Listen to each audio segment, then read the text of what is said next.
at the 100 Flowers banquet in the imperial garden, an imperial decree was issued, betrothing me to the newly crowned top scholar, Shen Qingyue.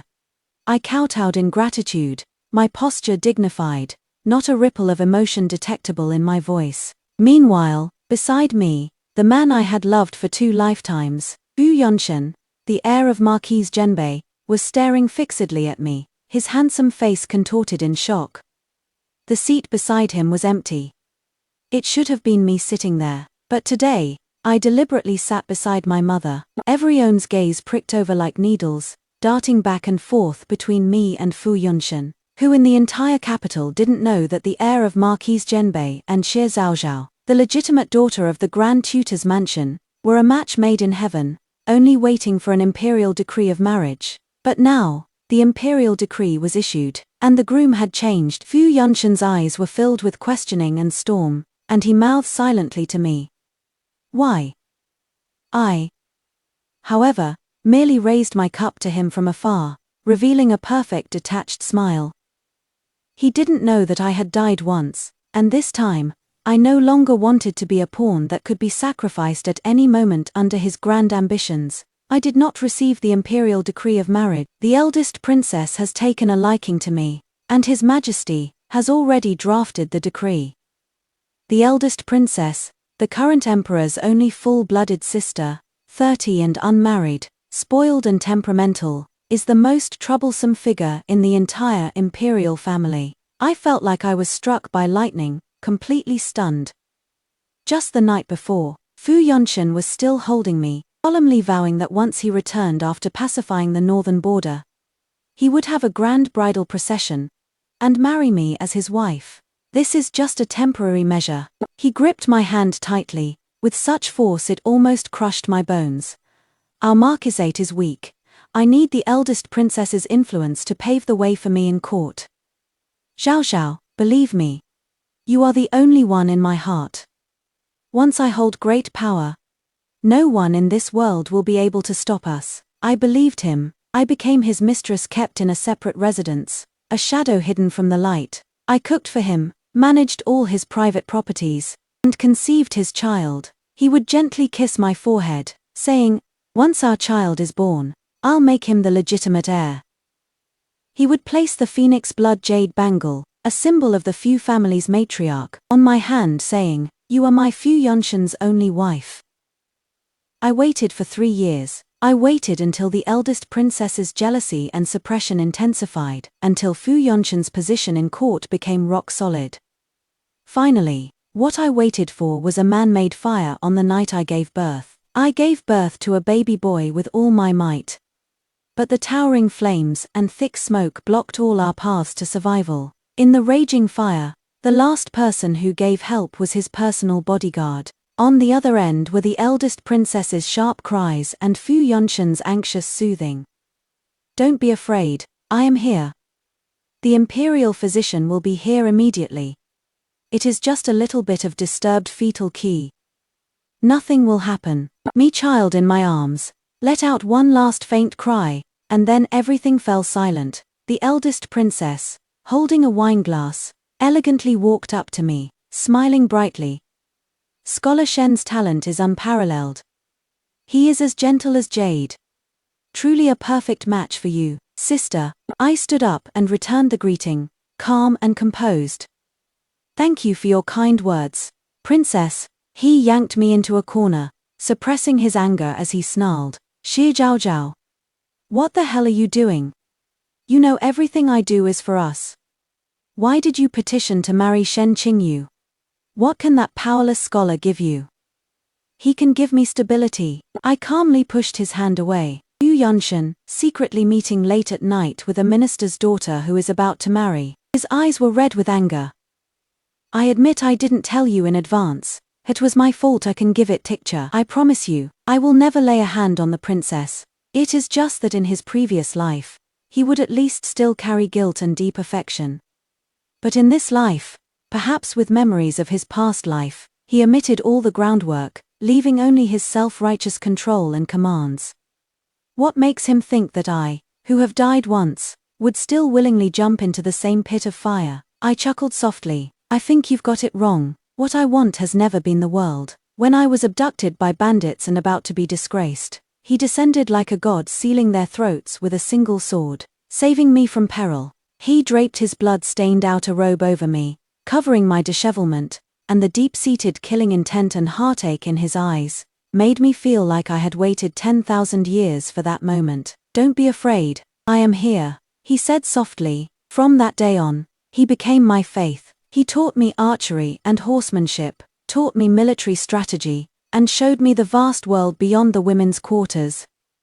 When I was mocked by the noble ladies of the capital for losing my chastity, he was always the first to stand up and protect me. On my coming-of-age day, he made a promise to me under the starry sky. Zhao Zhao, he said, when I return from Beijing, I will marry you, in this life and this world, only you.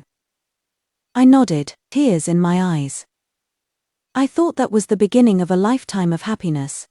But refusing Fu Yunshan meant I would completely lose Zhenbei Hufu as a backer, and Tai Fufu's position in court would be precarious. Father was deeply worried about this, but I didn't care. Just then, my fiancé, Shen Qingyu, the newly crowned top scholar, came to visit. He wore a simple, moon-white long gown, his demeanor clean and gentle as jade. Unlike Fu Yunshan's sharp and striking handsomeness, he was like a figure from a painting, stepping out of the misty rain of Jiangnan, serene and profound. Miss Shi, he said, sitting in the pavilion and personally brewing a cup of tea for me, his movements fluid and graceful. I know this marriage is not what you wish for. If you wish to break off the engagement, I, Shen, will have no objections whatsoever, and will personally submit a petition to His Majesty, taking all responsibility upon myself. I was a little surprised. In my previous life, my only impression of him was that cold and distant figure, who, after I broke off the engagement, quietly left the capital and went far away to Jiangnan. He shook my head and took the teacup.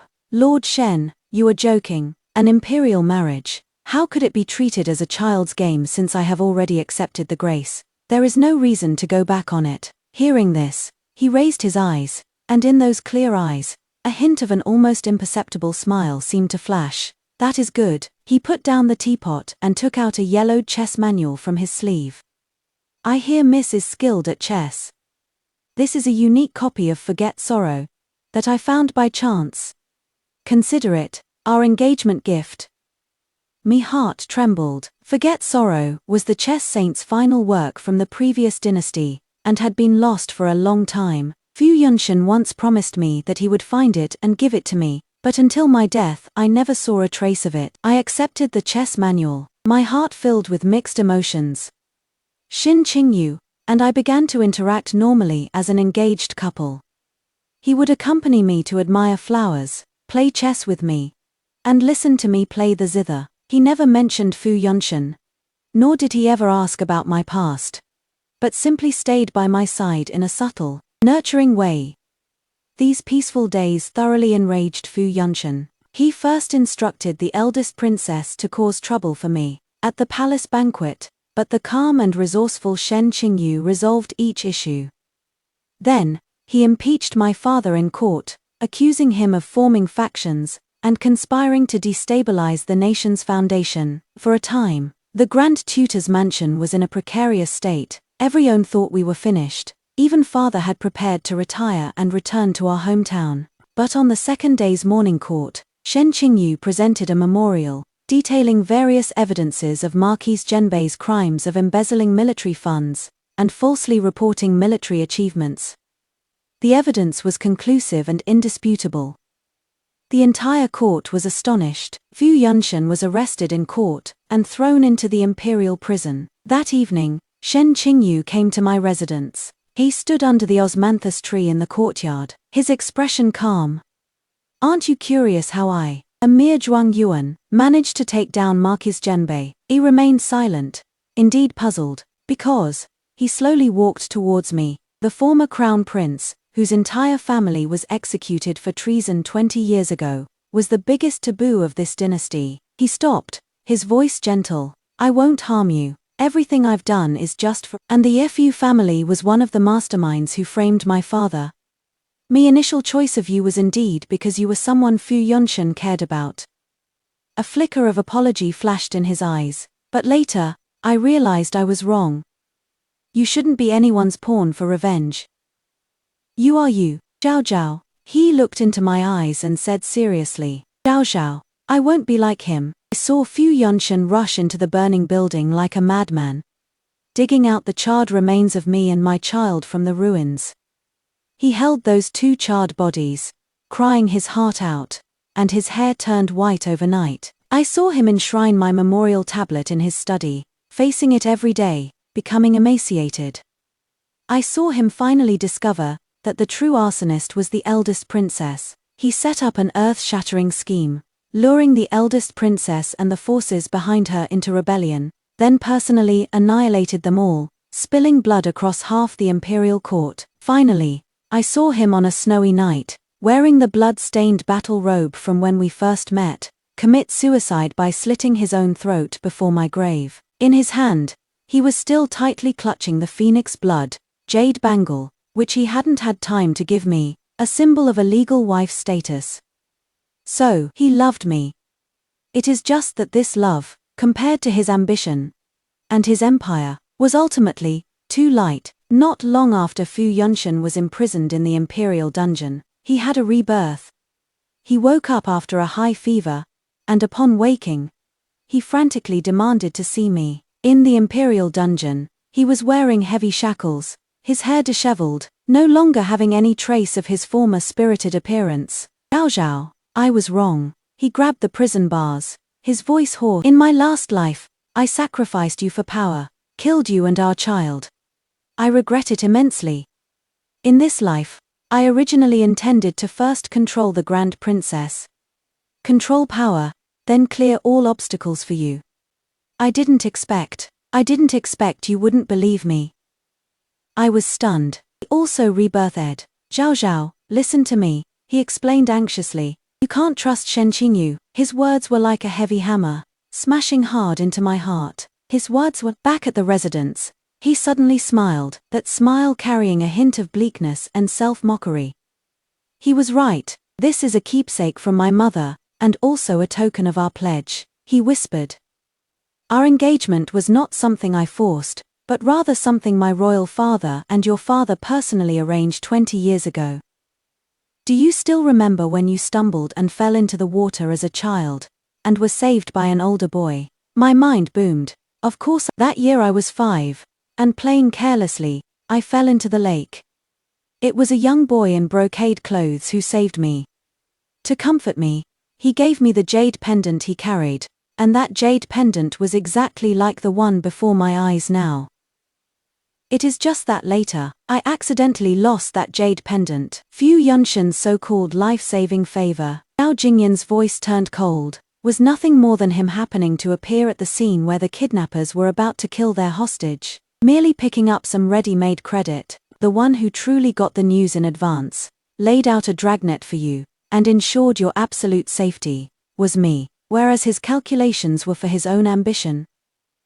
I won't use our past life to bind you. I only ask you, is the me before your eyes worthy of your trust? Outside the a few months later, after the former Crown Prince's rebellion case number, Xiao Jingyan had his status restored, and was appointed regent, assisting the new emperor. The Fu family, as the mastermind of that year's unjust case, was executed along with their entire family. Before the execution, Fu Yunshan had someone bring a message to me. He said, Zhao Zhao, if there is a next life, I don't want the empire, I only want you. I just had someone reply with 4 words. We owe each other nothing. On the day Xiao Jingyan and I got married, there was a grand red bridal procession, and the streets were packed with people. Under the warm glow of the red candles, he gently drew my eyebrows. Actually, he suddenly spoke, with a hint of a smile in his voice. A few days ago, I also had a dream. In the dream, it seemed I was a step too late, letting you suffer so much injustice. After waking up, I thought, in this life, no matter what, I must find you first. Thankfully, you are still here.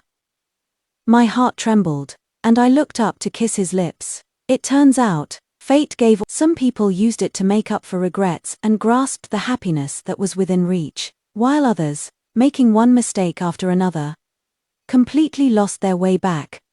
Leaning in Xiao Jingyan's warm embrace, listening to the tranquil sound of snow falling outside the window, I knew that the peace and stability of this life I had finally waited for